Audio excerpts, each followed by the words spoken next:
नमस्कार दोस्तों, मैं आपका दोस्त बजरंग प्रजापति एक बार फिर से आपके सामने हाजिर हूं इतिहास का एक और किस्सा लेकर।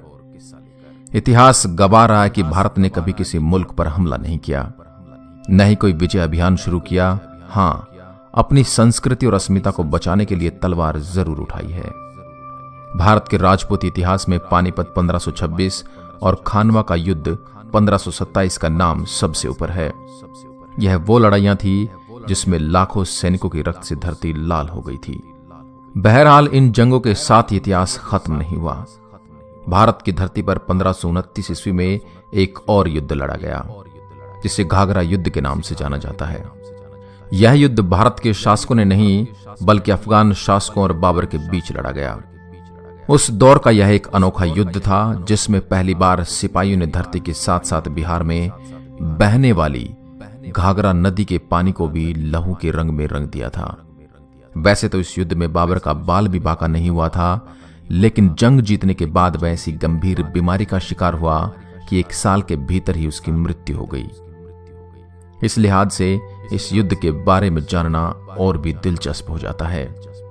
बाबर की जीत से बेचैन थे अफगानी। भारत पर राज करने का सपना मुगलों से पहले अफगानियों ने देखा था। सुल्तान महमूद गजनवी पहला अफगान सुल्तान था जिसने भारत पर आक्रमण किया। इसके बाद शहाबुद्दीन मोहम्मद गोरी ने आक्रमण कर पहली बार मुस्लिम शासन की नींव डाली। 1200 ईसा से 1526 तक दिल्ली के तख्त पर मुस्लिम और अफगान यानी पठान शासकों का राज रहा। मुस्लिम शासकों में से अधिकांश तुर्की थे। इस लिहाज से दिल्ली सल्तनत पर आखिरी बार लोदी राजवंश ने अफगान शासकों के रूप में शासन किया। बाद में बाबर के आने के बाद हालात बदल गए। बाबर ने पानीपत की जंग में पठान शासन का अंत कर दिया। शेर शाह सूरी ने एक बार फिर अफगानी को सत्ता दिलाने की कोशिश की, लेकिन बादशाह अकबर के आगे उनका बस नहीं चल सका। इस तरह दिल्ली का तख्त अफगानियों के हाथ से जो फिसला तो कभी वापस नहीं आ सका। यूं तो पानीपत के युद्ध के बाद अफगानियों के सत्ता में आने की कोई गुंजाइश नहीं थी, लेकिन 2 पठान फार्मूली और नुहानी सरदार बाबर की सत्ता को स्वीकार नहीं कर पा रहे थे। पानीपत और खानवा की जंग के बाद उनके पास न तो सेना थी और न ही हथियार। ऐसे में अंदर ही अंदर केवल विद्रोह की चिंगारी भड़क रही थी। इस चिंगारी को हवा देने का काम बंगाल के शासक सुल्तान नुसरत शाह ने किया। उनका पूरा सहयोग अफगानी विद्रोहियों को मिल रहा था। बंगाल शासक भी नहीं चाहते थे कि बाबर का विजय अभियान जारी रहे, लेकिन सीधे तौर पर वह उसका सामना करने के लिए तैयार नहीं थे। यही वजह थी कि विद्रोहियों के जरिए अपने मन को तृप्त कर रहे थे।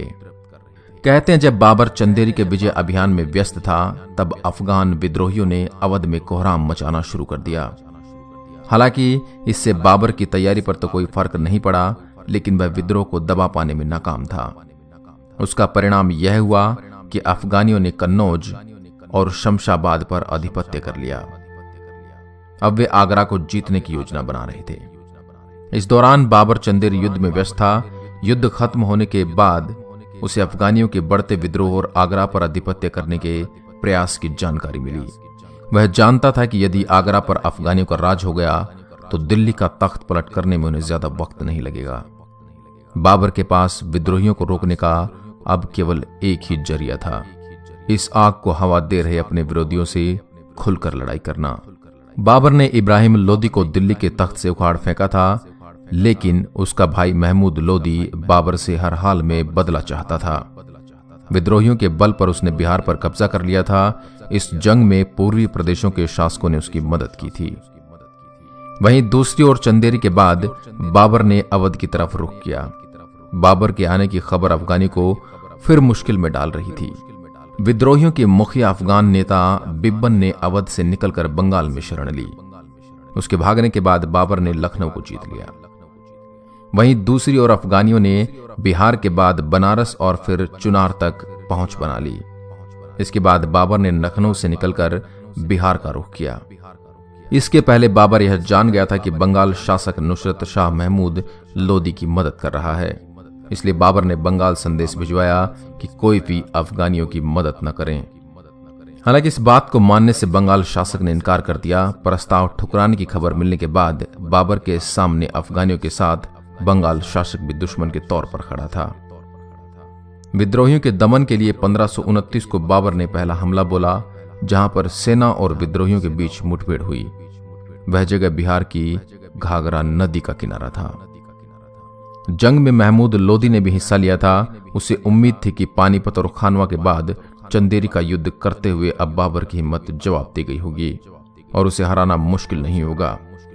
इसलिए वह बिना किसी बड़ी तैयारी के इस जंग में कूद गया। वहीं अफगानियों की आंखों में बदले की आग थी, लेकिन उनकी सेना कमजोर थी।